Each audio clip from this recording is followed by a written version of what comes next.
I can clearly remember a moment in my life. I was in college, towards the end of college, and I was starting to really focus in on that impending decision I had to make, which was, what am I going to do with my life?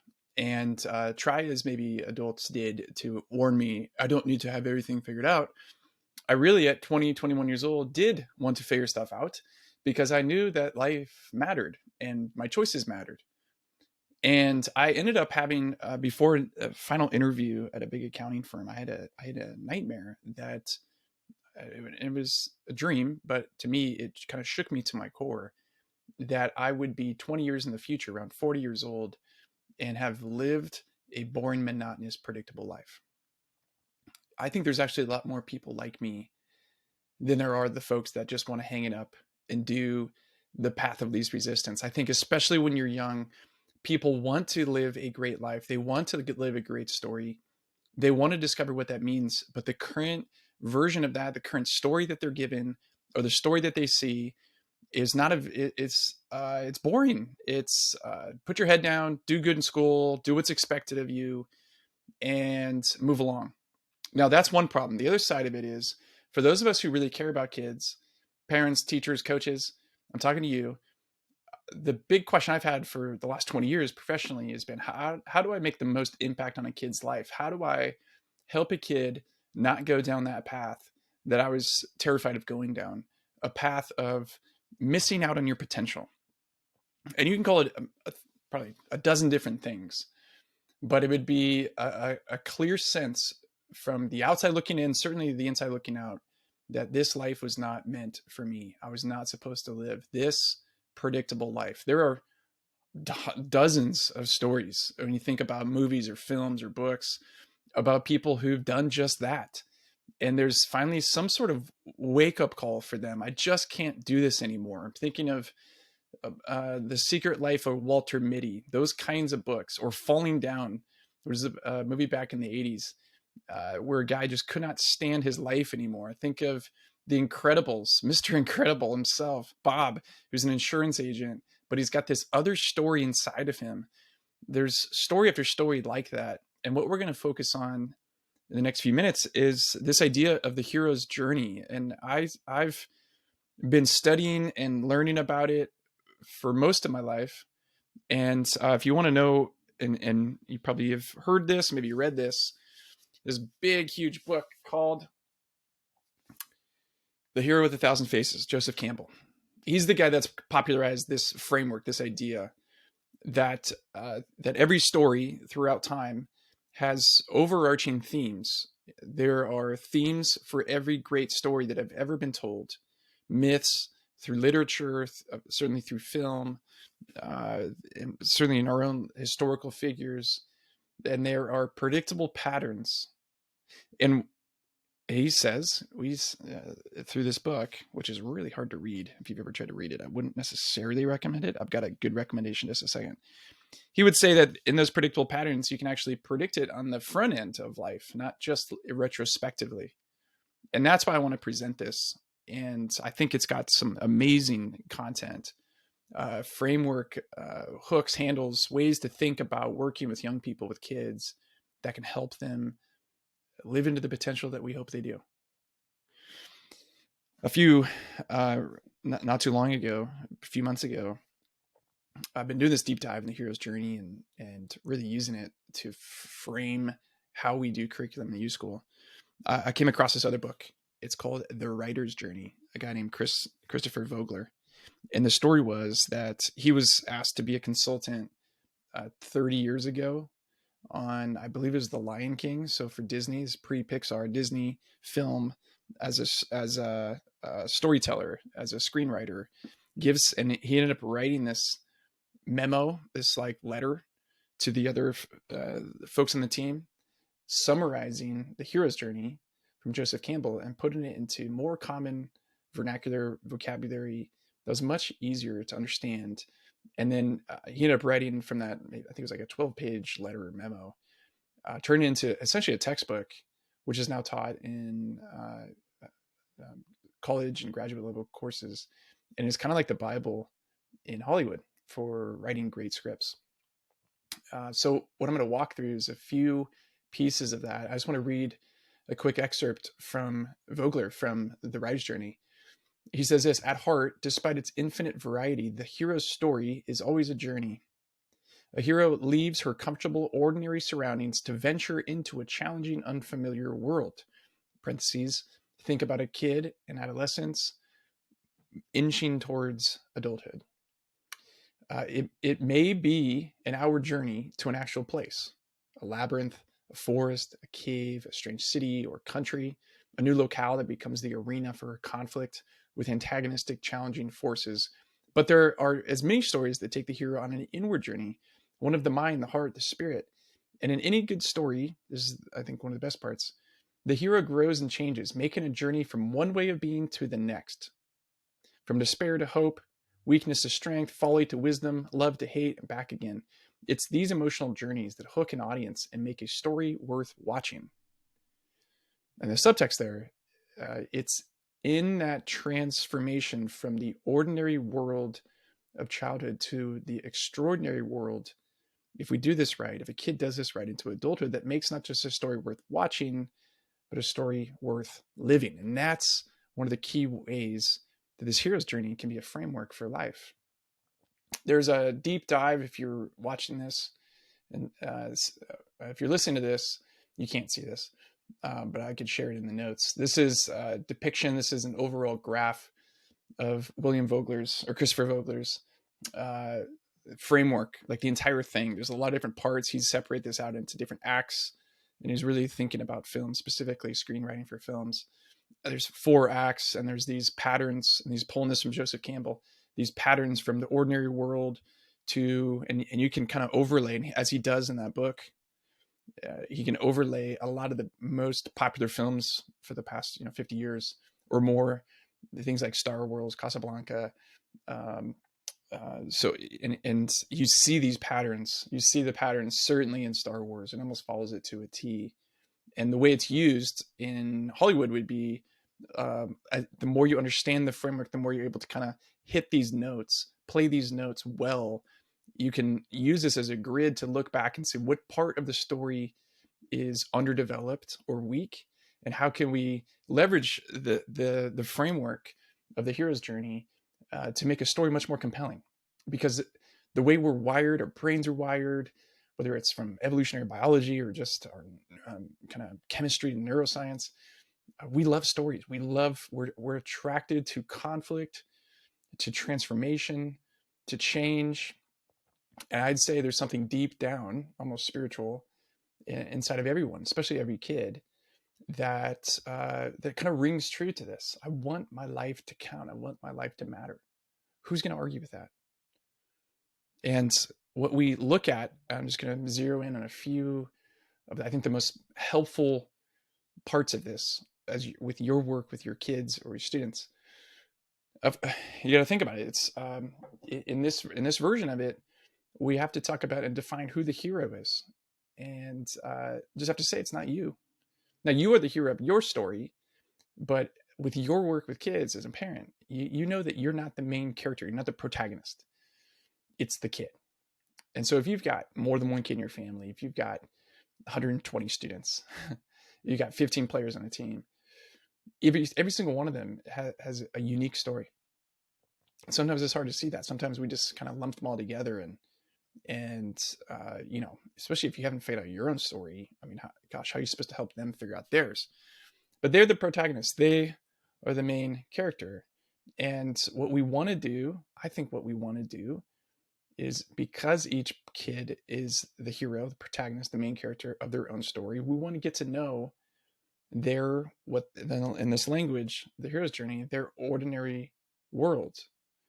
That's another way of saying, who are they? Their real identity, who they really are. And this is a mixture. We get into this obviously with YouSchool all the time.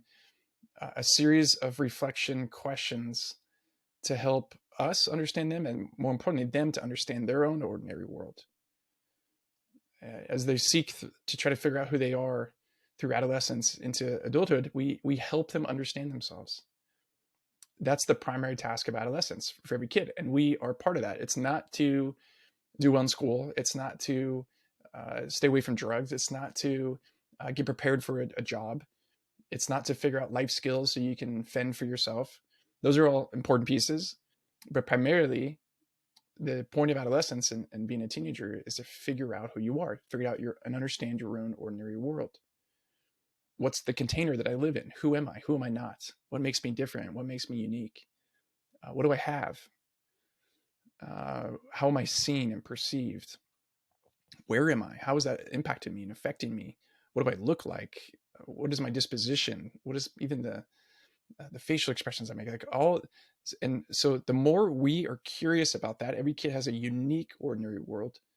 The more we take time to ask questions, to be a mirror, to give kids the space and time to reflect on and understand their ordinary world, the more prepared they will be to live a great story, to go on a big adventure.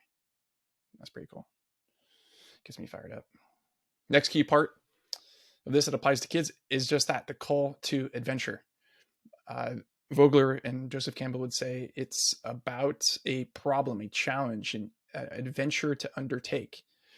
I think what I want to do for kids, my own kids especially, I want to help them hear a call, hear something that calls to them, beckons to them. And you might look on one side, which would be an internal longing, deep desires that they have, to help them pay attention to that, to listen to their own lives.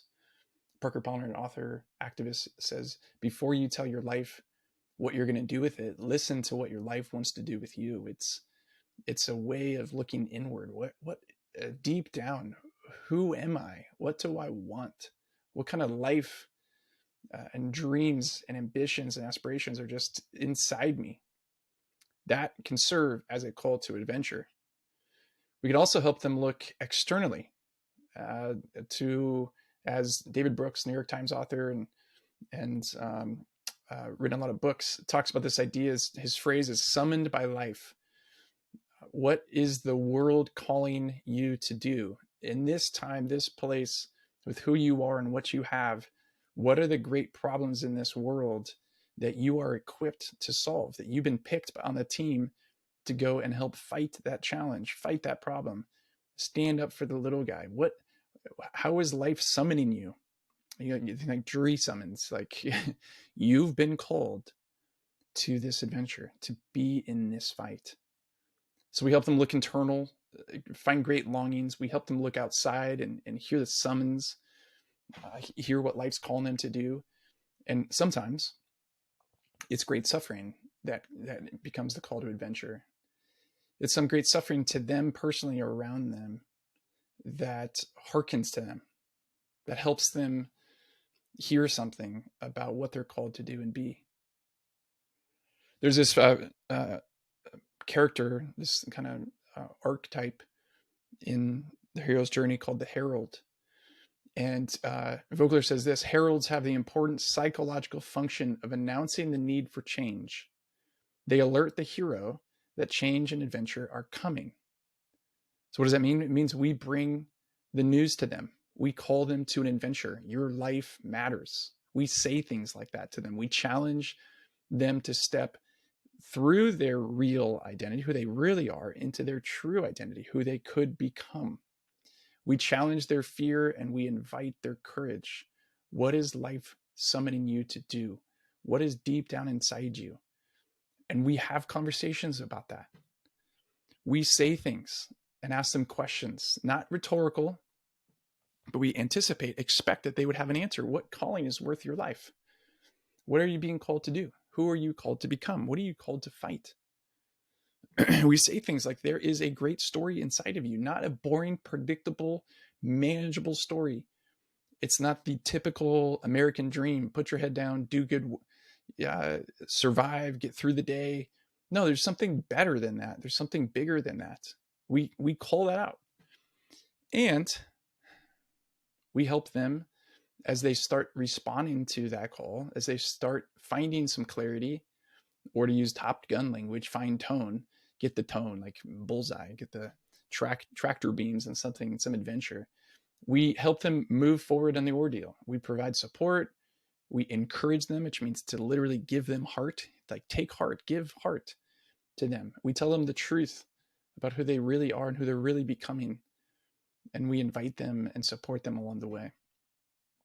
So 3 final things. How do we participate in being heralds to kids as they step into their own heroic journey? We, number 1, share our own journeys, our own story of transformation, and recognizing that for most people, we have multiple stories within us. It isn't just one overarching, neat and tidy story. We're not Liam Neeson who went to rescue our daughter and that's it. There's this story about our characters, a story about our relationships. There's a story about our career.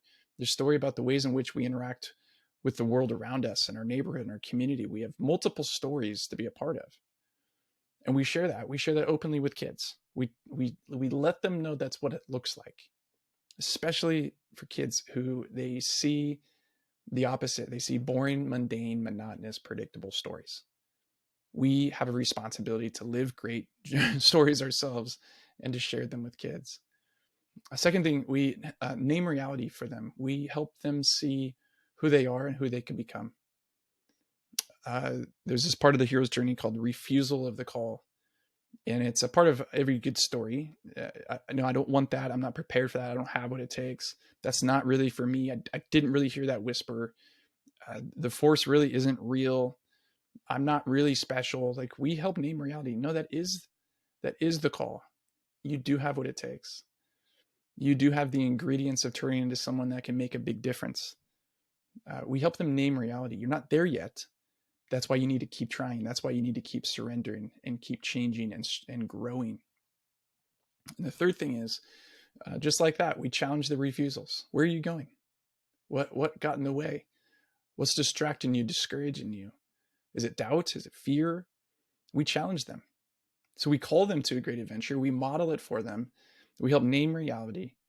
And we challenge when they refuse the call. These kinds of questions, these kind of prompts from the hero's journey can be incredibly helpful. A framework, a way of looking at life that's very different than taking a personality assessment and finding a set of careers that you're matched against for, hey, because you're high in visual memorization, maybe you should think about being a physical therapist. Like, that version of helping kids explore who they're becoming is honestly so lame. It's helpful on one level, but please, we got to do better. Helping kids see their life through the lens of story, to become a narrator of their own story, to see life and the experiences that they're going through as episodes, part of a larger story that's unfolding, can be tremendously helpful for them to find meaning in the moment, to see where they're headed, to find motivation, to build resilience. This can be one of the most useful tools that we have at our disposal. So you might be thinking, man, I've missed it. I haven't really lived a great story. Well, you're not done yet. Let me name reality for you. You're not done. There's a great story inside of you, waiting to be discovered, waiting to be told, waiting to be lived. So what is it? What's the call? What's the deep longing in you? What is life calling you to? What are you being summoned by? What is the great suffering that you've experienced that is guiding you to be a part of easing the suffering of others? That's it.